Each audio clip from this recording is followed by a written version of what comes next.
Linda knelt in the mud, her fingers trembling as she tried to scoop her few belongings back into a broken suitcase. Behind her, billionaire Choi stood on his dry marble porch, laughing into his phone as he live-streamed her humiliation to millions. "This is what happens when a basement rat tries to steal from a lion," he sneered, tossing her mother's old, rusted locket into a puddle. Linda didn't cry. She couldn't. The cold rain had already numbed her to the bone. Suddenly the laughter stopped. The constant roar of the city traffic died into a haunting silence. One by one, heavy black SUVs began to turn the corner, 50 of them circling the mansion like a pack of silent, metallic wolves. Choi's face went pale. His phone from his hand, clattering onto the stone. From the lead car, a man stepped out. Gun-woo Lee, the most feared Korean mafia boss of the underworld, a man who hadn't been seen in public for 20 years. He didn't look at the billionaire. He walked straight into the mud, ignoring his expensive suit, and knelt before the shivering Maid. When he held up a matching gold locket, the world seemed to stop spinning. "I found you," he whispered. The silence in the street was heavy, broken only by the rhythmic ticking of billionaire Choi's dropped phone. The live stream was still running, but the millions of viewers watching weren't laughing in anymore. They were witnessing the impossible. Gun-woo Lee, a man whose name was only whispered in the darkest corners of Seoul, remained on his knees in the filth. He reached out with a hand that had signed the death warrants of empires, but now, it shook. He gently tucked a wet strand of hair behind Linda's ear. "For 20 years, Gun-woo whispered, his voice cracking like dry earth, I followed the trail of the men who stole you. I burned down cities looking for this locket. And all this time you were here, serving tea to a man who isn't fit to breathe your air." Linda stared at him, her breath come in ragged gasps. She had spent her entire life like a ghost. To Choi, she was a tool. To the other maids, she was her rival. To her father, she was apparently a prize. "Who are you?" she managed to choke out. Gun-woo stood up, and as he did, his face transformed. The tenderness he held for Linda vanished, replaced by a cold, predatory stillness. He turned toward the porch. Billionaire Choi was trembling so hard he had to lean against a marble pillar for support. His expensive silk suit suddenly felt like a shroud. "Mr. Lee," Choi stuttered, his voice jumping an octave. "There has been a mistake. The girl, she's just a maid. She stole a watch. I was just teaching her a lesson." Gun-woo took a slow, deliberate step onto the first marble stair. 50 men in black suits stepped out of the SUVs in perfect unison, the sound of their car doors slamming sounding like a firing squad. Gun-woo asked softly.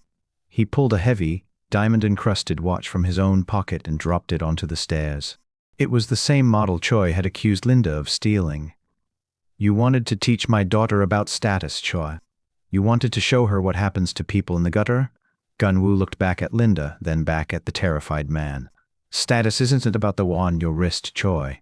It's about who stands behind you when you fall. You are about to learn that you are the only one standing in this house." He turned to his lead lieutenant. "Don't touch his money yet. I want him to watch it rot. Start with his name. By midnight, I want the world to forget that a man named Choi ever existed. Evict him from the house, from society." Linda watched as the billionaire fell to his knees, begging for mercy he had never shown her. But her eyes kept drifting back to the man calling himself her father. He was a savior, yes, but the way his men looked at him filled her with a new kind of dread. She had traded a cruel master for a dangerous father, and she realized with a shiver that the social erasure was only the first chapter of a much darker game. The freezing rain lashed against billionaire Choi's face, but the cold inside his chest was much worse. He stood on the grand steps of his mansion, his hands shaking as he pulled some gold smartphone from his pocket. 50 black SUVs sat idling in the driveway, their headlights cutting through the dark like the eyes of predators. "I'll have you all in chains by morning," Choi screamed, his voice cracking. He stabbed at the speed dial for his lead attorney. He expected a frantic greeting, but instead the line clicked open to a hauntingly familiar sound. "Please, sir, I didn't take it. Please." It was Linda's voice. It was the exact recording of her begging for mercy just an hour ago when he had thrown her out. Choi's blood cold. He hung up and frantically dialed the chief of police. "Please, sir, I didn't take it." The same recording played again. Every contact, every emergency line, and every ally he had was gone, replaced by the echoes of the girl he had just humiliated. He looked down at Gunwoo Lee, who stood calmly in the mud. The Mafia boss didn't need to say a word. His silence was than any threat. Choi bellowed, turning toward the two massive men guarding his front door. "Clear these cars off my property. Now." The gods, men Choi had paid millions to protect him, didn't move. Instead, they looked at each other, and then toward Gunwoo. In perfect unison, they reached up to their shoulders. With a loud rip, they peeled the Choi security patches off their uniforms and let them flutter into the puddles. One by one, they stepped down the stairs and handed their badges to Gunwoo Lee. They weren't Choi's employees. They had been observers for the Lee Syndicate for years, watching his every move, waiting for this exact moment. Choi stumbled backward, his breath coming in short, panicked gasps. He felt like he was disappearing while still standing there.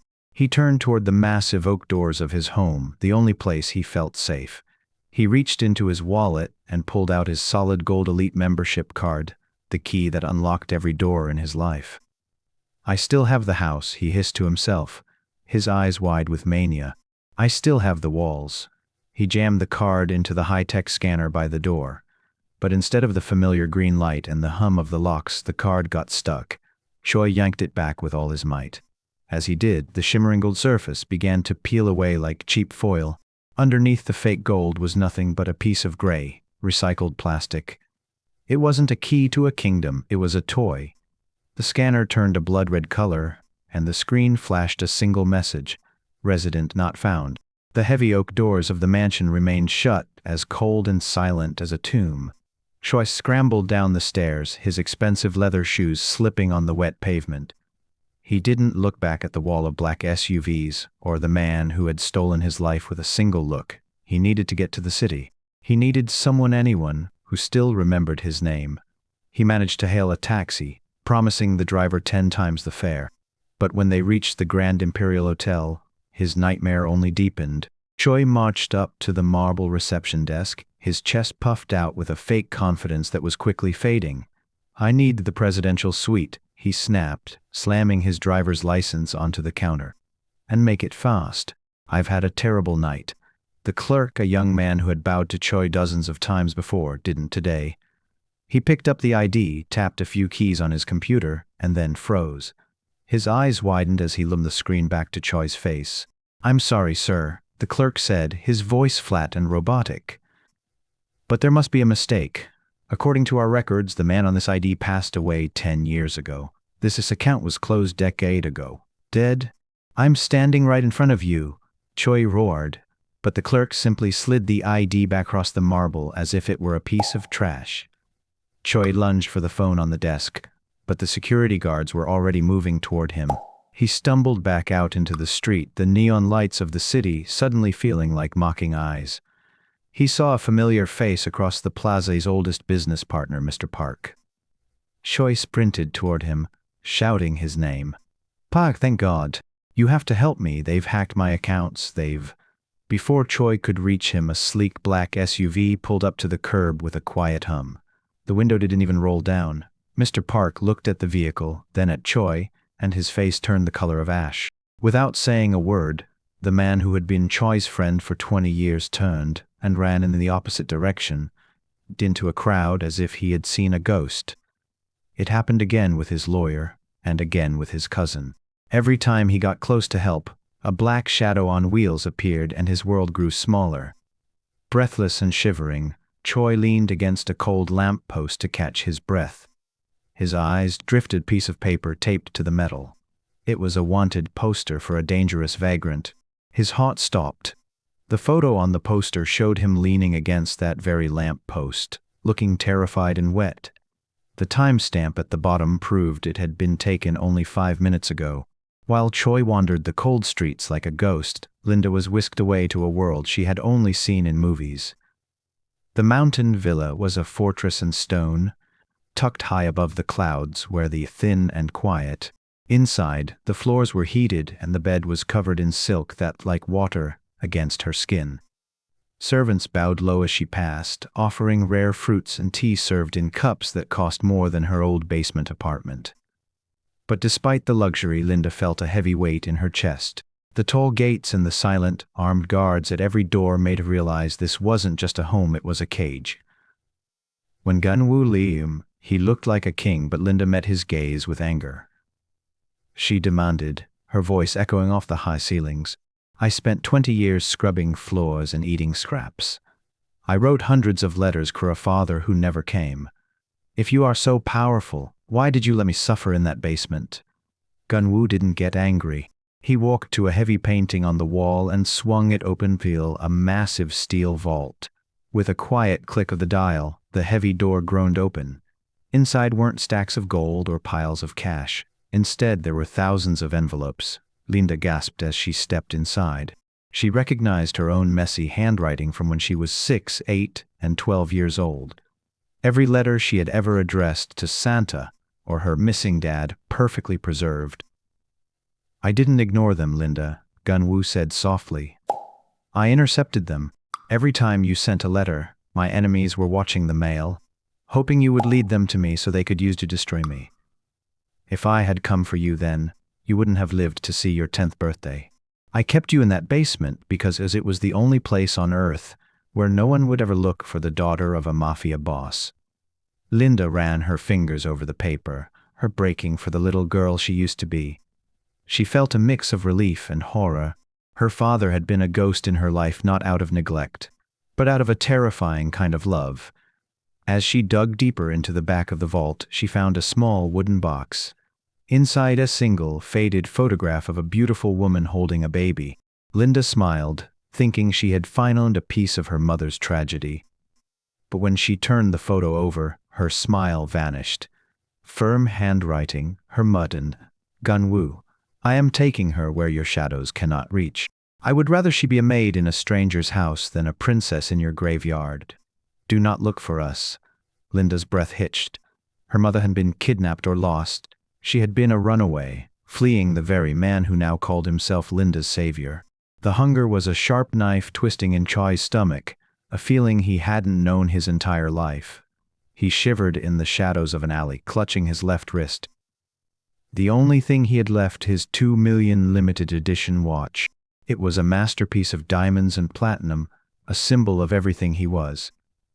With a trembling hand, he stepped into a small, dusty pawn shop on the edge of the city, the bell above the door ringing like a funeral knell.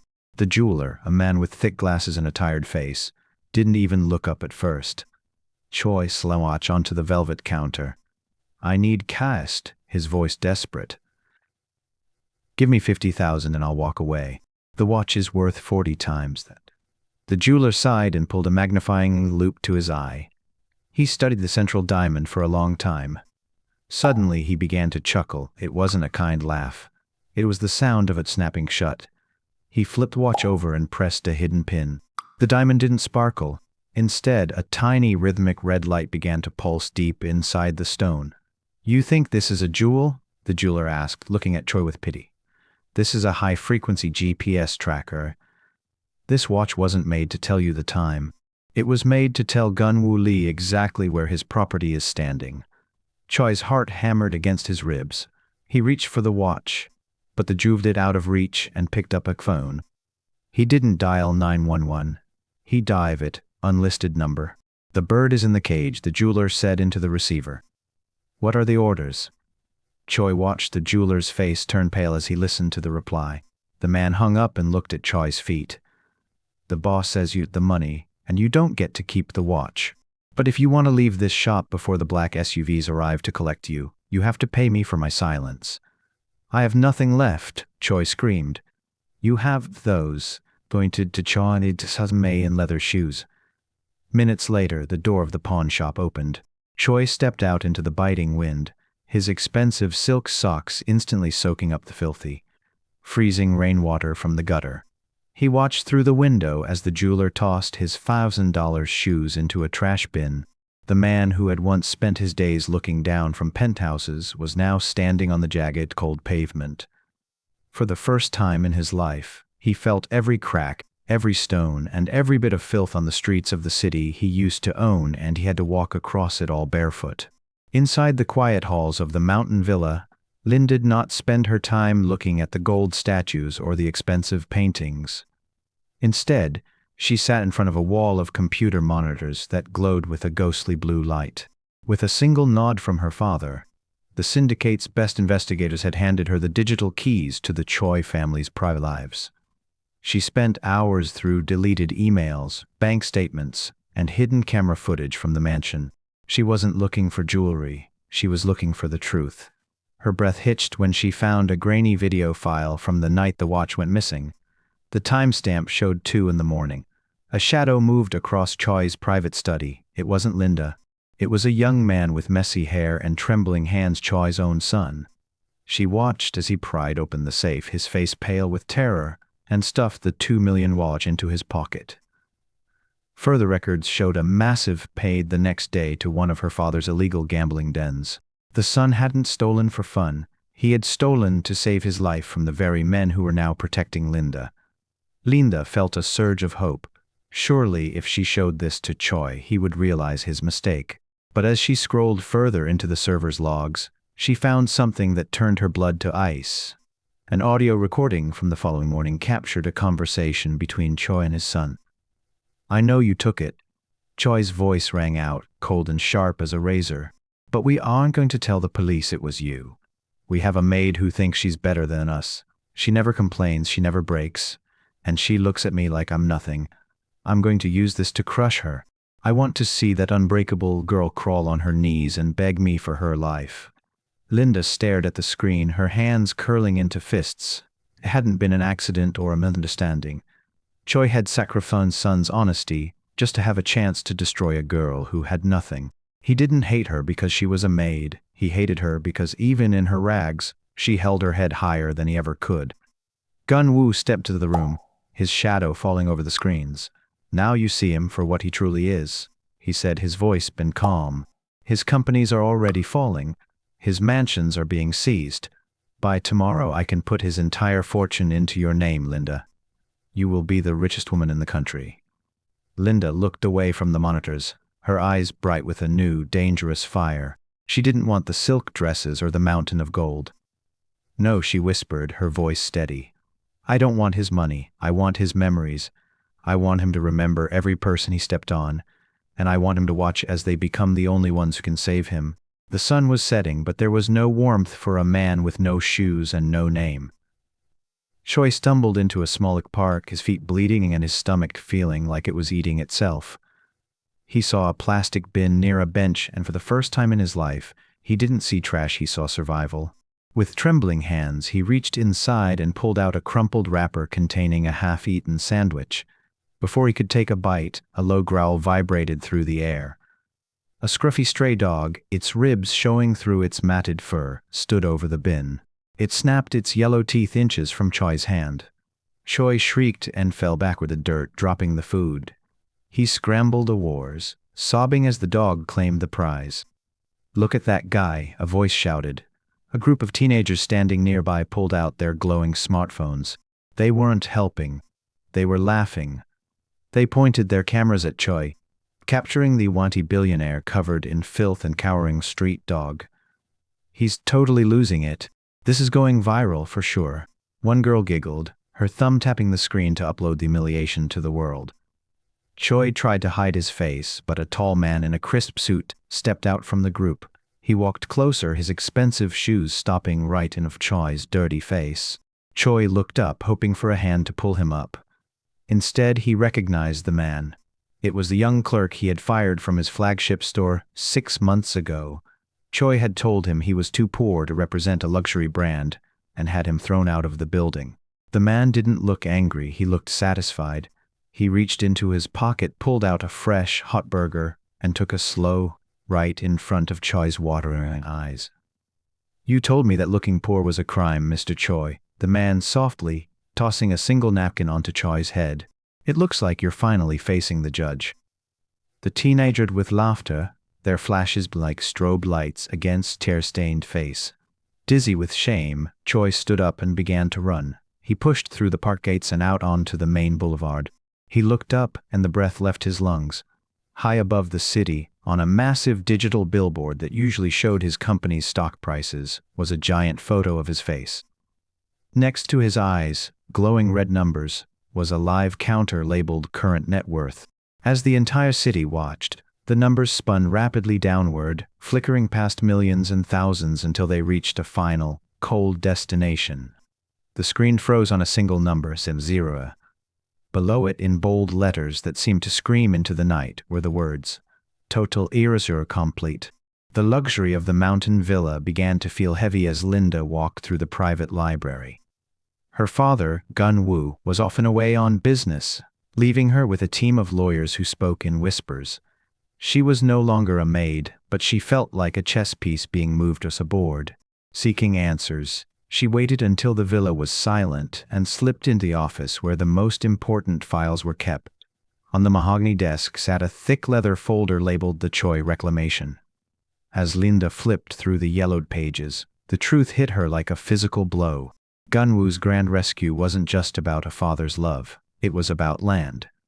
Specifically, it was about the square mile of prime city soil where Billionaire had built his skyscrapers, his malls, and his own mansion. 20 years ago, before she was born, that land had belonged to her mother's family. Bypass the laws and keep the land out of the hands of the police, Gun-woo had needed a clean heir to sign the final papers, someone with no criminal record and a direct bloodline. Choi hadn't just been a cruel boss, he had been a squatter. He had built his empire on land that legally belonged to a baby girl he had forced to polish his floors. For 20 years, the man who called himself a king was actually Linda's tenant, and he hadn't paid a single cent of rent. Linda stared at the maps, her heart pounding. If she signed these papers, she wouldn't just be wealthy, she would own the very ground he walked on. She would have the power to wipe away every building he ever loved. But as she looked at the signature line, she saw her father's shadow in the doorway. He was smiling, but it wasn't the smile of a dad, it was the smile of a hunter who had finally trapped his prey. He needed her signature to finish his war, but Linda realized that once she signed, she might become just dangerous as the men who fought over her. The lawyers entered the room, placing a pen in her hand. "Sign here, princess," one whispered, "and the Choi name will be erased forever." Linda took the pen, her hand steady. She didn't just sign her name, though. As the lawyers looked away to organize the other documents, she pulled the last page toward her.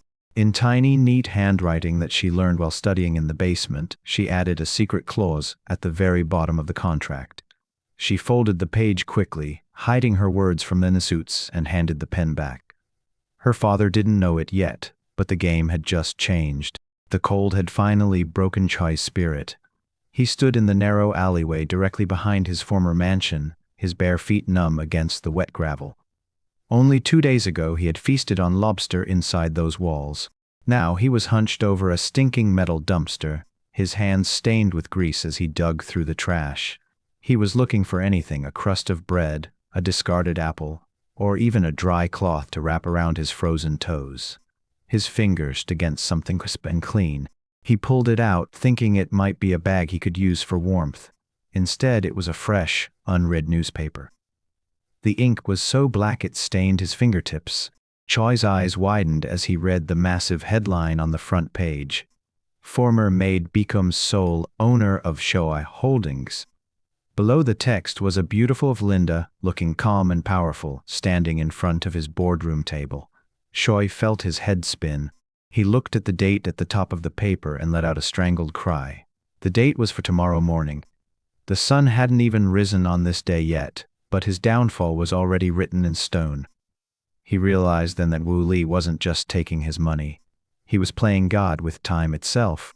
Gun-woo was controlling the reporters, printing presses, and the truth. To the rest of the world, Cho was already. He was a ghost walking through a story that had already ended. He slumped against the brick wall, the newspaper fluttering from his weak grin to the mud. He felt truly invisible now. He wasn't just a man who had lost his home. He was a man who had been deleted from the future. The sound of heavy boots clicking on the pavement made him look up. A group of men in dark, sharp suits emerged from the shadows of the alley, forming a perfect circle around him. Choi's knees to his chest and waiting for the blows to come. To hit him or drag him into dark SUVs. Instead, the man reached into his jacket. He didn't pull out a weapon.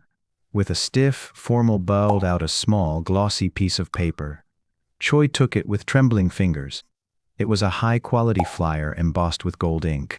It read, "A charity event for the displaced. Join us for a free warm meal." The address at the bottom of the flyer was his own mansion.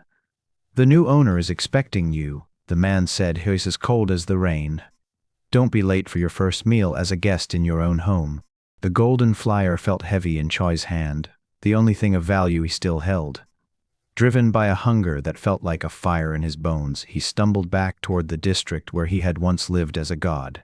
He didn't recognize the street at first. The massive, gold-plated iron gates that usually kept the unwanted away were gone, leaving the driveway open to the world. A long, silent line of people in tattered clothes stretched from the sidewalk all the way to the front porch. Choi took his place at the very end of the line. His mind was a foggy mess of shame and exhaustion.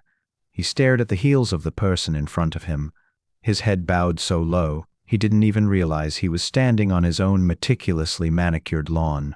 He didn't look up at the towering white pillars or the balcony where he used to sip champagne while laughing at the ants below.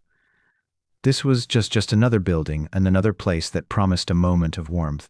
The line shuffled forward slowly. The air was filled with the smell of rich beef stew and fresh bread smells that used to be common in his kitchen but now felt like a cruel dream. When he finally reached the front, a server in a clean white apron handed him a bowl.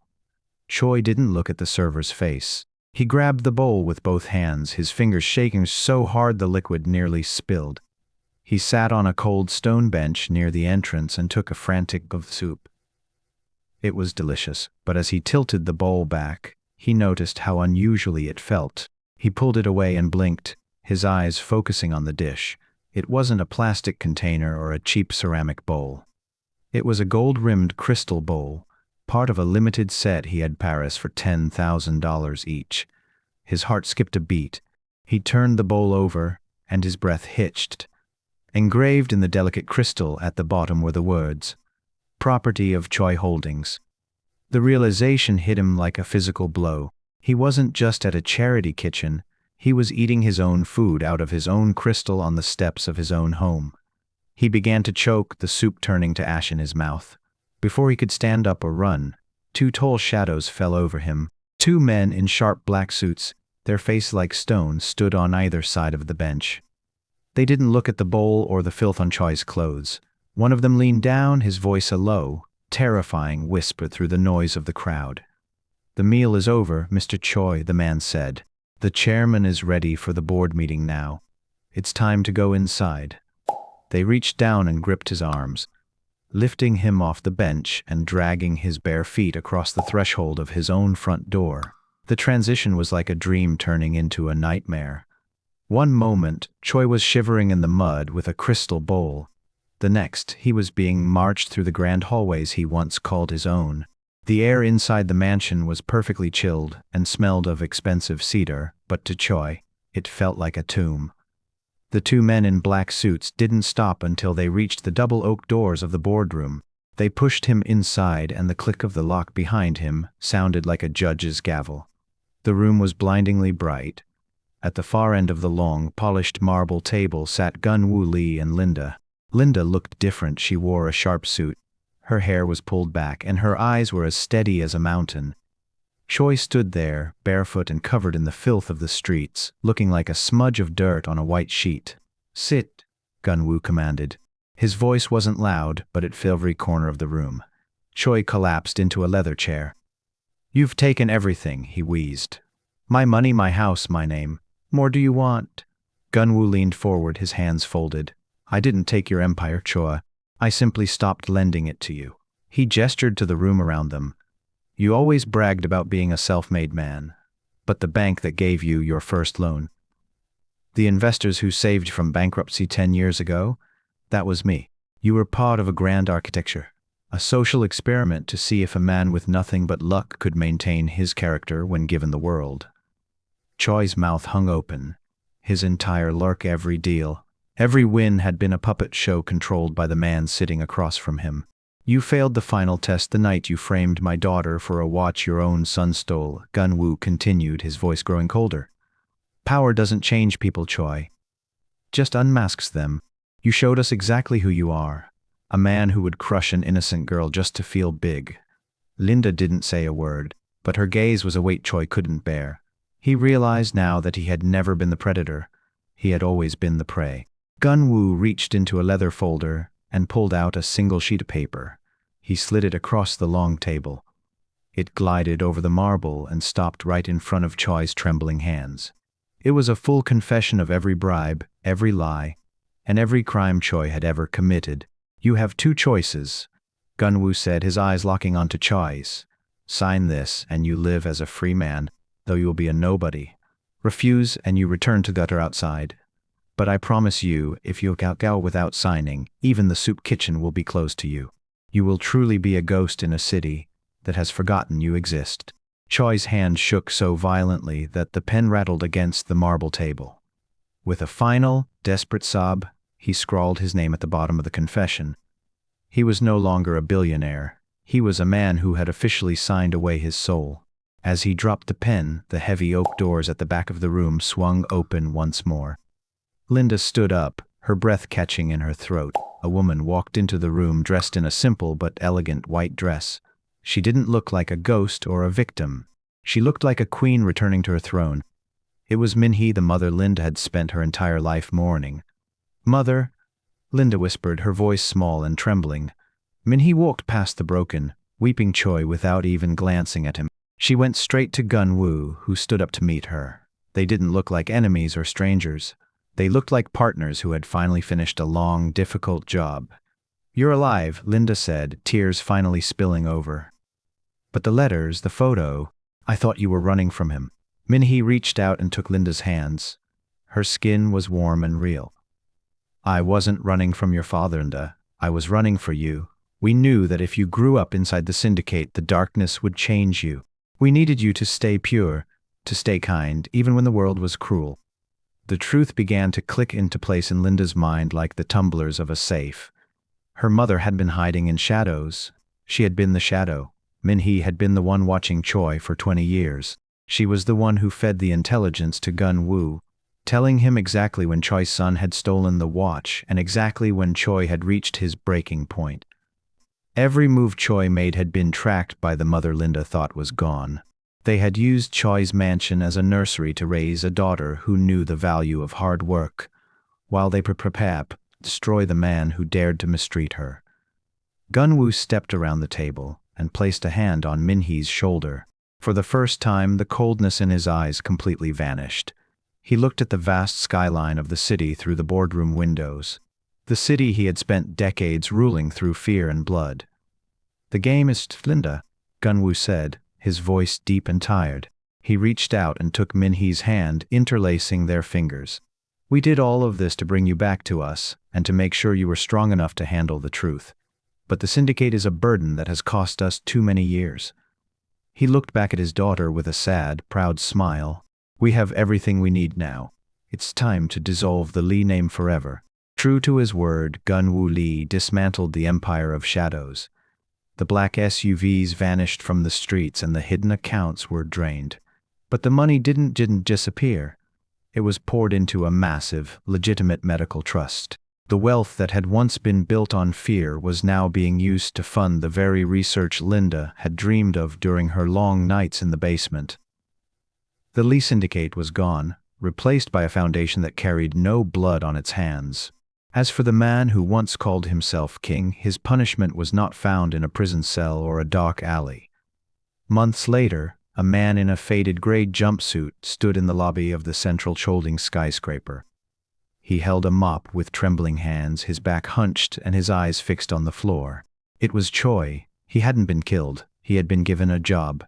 Every morning, Choi arrived before the sun rose to scrub the marble floors he used to walk on with pride. He had to report to supervisor, the very same man he had once screamed at for a tiny smudge on a window. Now Choi was the one cleaning the smudges. High-ranking executives, who used to tremble, now walked past him without a second glance. their expensive shoes tracking dirt onto the tiles he had just polished. His ego was completely dead, crushed by the weight of his ugliness. Yet, in a strange way, he was finally visible. People didn't fear him anymore, but they saw him as a human being for the first time, even if he was just the man holding the bucket. Across the city, the air was crisp and bright. Linda hopped off a public bus and walked toward the grand entrance of her university. She carried a backpack full of heavy textbooks, her focused on her final exam in advanced medicine. She wasn't a princess or a maid anymore. She was just Linda, a student with a future she had earned. As she climbed the stairs to the lecture hall, a wealthy student passed her, accidentally bumping her shoulder. The boy didn't apologize, but as he adjusted his bag, the sun caught the face of his watch. It was a 2 million limited edition piece, identical to the one that had started her nightmare. Linda stopped and looked at the glittering diamonds on the stranger's wrist. A few months ago, that watch would have filled her with terror.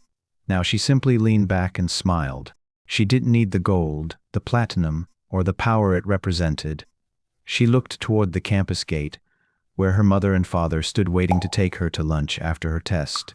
She possessed the only thing in the world that no amount of money could ever buy: a family that had chosen her over a throne. With a light heart, she turned away from the watch and walked into the hall to claim her own life.